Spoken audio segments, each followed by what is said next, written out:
Hello guys, welcome to NFL Talk with myself, Mustang TK. We're going to be playing some Madden while I talk about it. First off, we're going to go with the Super Bowl we'll talk about. The 49ers and the Kansas City Chiefs, that's an interesting one because you got the pretty much number one offense against the number one defense, really. Honestly, I feel like the 49ers are going to come out of this one because with history we've noticed that defenses win pretty much. And let me get this. There we go. Because we've seen with the Denver Broncos back in the day with Peyton Manning, they were the top defense and they won starting a Super Bowl and all that. So we've also seen other defenses like the Ravens back in the early 2000s pretty much kill it for Super Bowls. It just seems like a trend that most top defenses win Super Bowls, really. And even with the Patriots back in the early 2000s won Super Bowls with a top defense. So, but I feel like it's going to be like a close one. It'll be like 27-25. I know numbers are always questionable. Like trying to do number prediction is always a questionable because people are going to be on you about not being exactly right. But I feel like it's going to be like a 27-25, like a very close score or something like that. But anyway, as I can see looking at stats right now, the 49ers are 13-3 while the Chiefs are 12-4. It looks like in the last couple head-to-heads, 49ers have won won 2 out of the 3 matchups. These are regular season, it looks like. So, and that's going to be on Sunday, February 2nd at 6:30 p.m. So, I think it's in Miami if I remember correctly. So, I didn't get to see the Pro Bowl. I'm trying to look that up. Oh, it was AFC that won. Usually the NFC is pretty good with defense and all that, so not a bad game, honestly. And let's kind of talk about free agents. Let me see what free agents, if we can bring those up, or we can look at some stats. Let's see Ooh. Let me see. Because I think I just seen Eric Berry put out that he did a hiatus pretty much for a year, so he'll be back trying to sign with the team, Eric Berry. So he's always been a good safety. He's just had issues with injuries, and I think he had that like cancer-like thing. So, and then we got we know Dak Prescott wants to be paid, but I understand why he wants to get paid, but at the same time, you just fired Jason Garrett and got Mike McCarthy as your coach, and you're trying just to build off of that. So, I would probably franchise tag him or try to get him on a cheap deal, because I would rather see them try to see what they get with Mike McCarthy, because I'm not sure, because he took a hiatus too, what he's going to be like with that team, because we know what happened when Jason Garrett was ahead of that team. We didn't see it go very well, even though they had several at least winning records for the most part. It just wasn't the best ever. So I would rather see first what Mike McCarthy would do before you start paying. But you already paid Ezekiel Elliott. Sorry, I don't know why I just blanked there, but because I'm trying to set up this stuff. But you just paid him a lot of money and all that, and we've seen with paying players, it doesn't always pan out the way you want it to, because when Le'Veon Bell finally got paid, he just has not been having a good season with the Jets, so that's always a questionable situation. But like with Jerry Jones, he has the upper hand on Dak Prescott, because even though he had pretty much a career season, really, or had high stat wise, had a good season, they just didn't have a good record season. So, but anyway, I just don't think they should fully pay him, but they're probably going to franchise tag him or something like that just to keep him right now. But I just would rather see what Mike McCarthy can do, because we just seen without him, the Packers went on to pretty much the NFC Championship, but lost, which we'll see what happens with the new Mike LaFleur.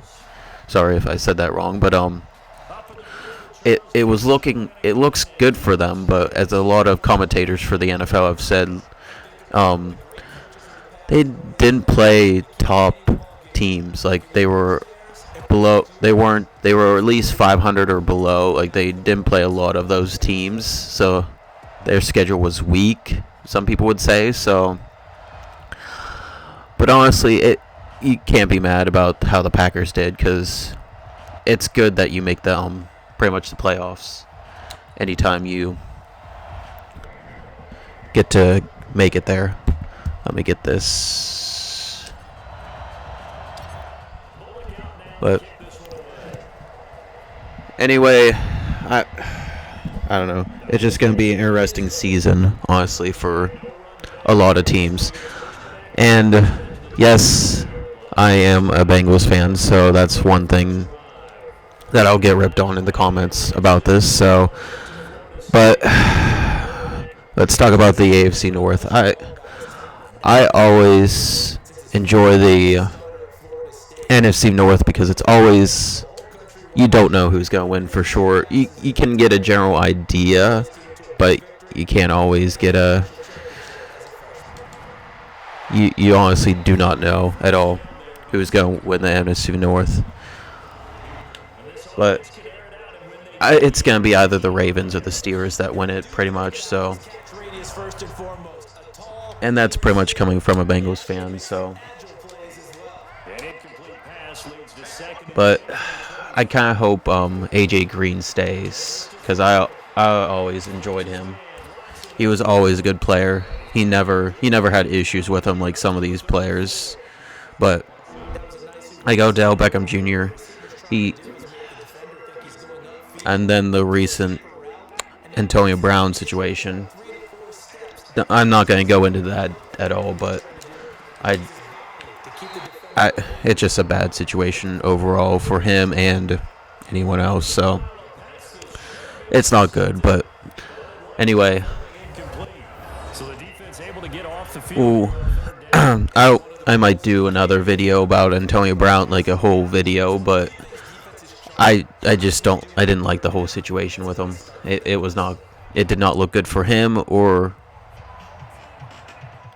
really anyone else. Because a lot of teams could have used his help, and he just didn't. It didn't go well, honestly.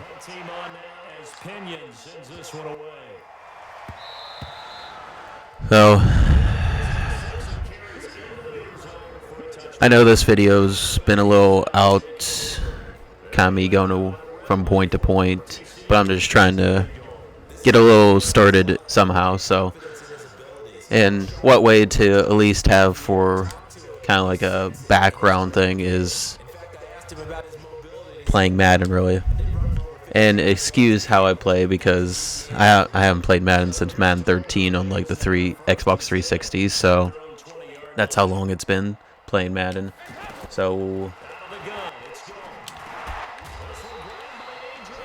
we'll try to play our best, but it might not be the best because I'm not the greatest right now because I just recently got this to do this stuff. So let's. I'm in love with Joe Mixon too. I always I know he's had his problems, but he just needs to. He's been good. Like he hasn't had any issues, but and now people are gonna ask me about the whole Joe Burrow situation.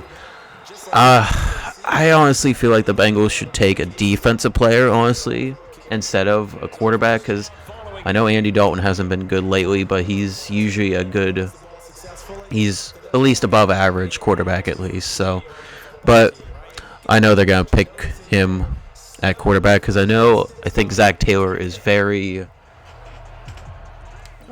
he really likes him, so I know he's gonna pick him. But if the Bengals had more than one draft pick, I would have went with defense. I would have went with I think it was Chase Young, if I'm thinking right, the defensive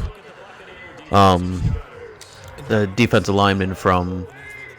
But they kind of need linebacker help, so that wouldn't help him. But I think he was put as outside linebacker too as his position, so it wouldn't be too bad.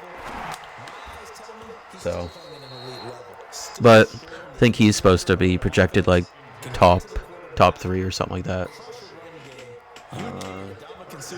So, let me get this.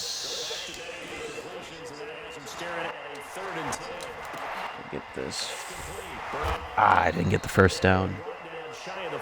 But that's pretty much my moments. So we're gonna see what goes on in the off season too. So it's probably gonna be an interesting off season. So because I think we have quite a bit of players, and even Andy Dalton, there's trade talks of him. So it's going to be interesting what they'll do. Because one hand, they need definite defensive help more than offense. Fully. The offensive line could always be better. They haven't been strong in recent years. So that's always going to need help. But I think Billy Price, the center, has always been good, so I don't think you need to get rid of him. But I think the tackles were a little iffy in some of the guards, but that's another story. And the receiver core is looking good. Tyler Boyd is looking good.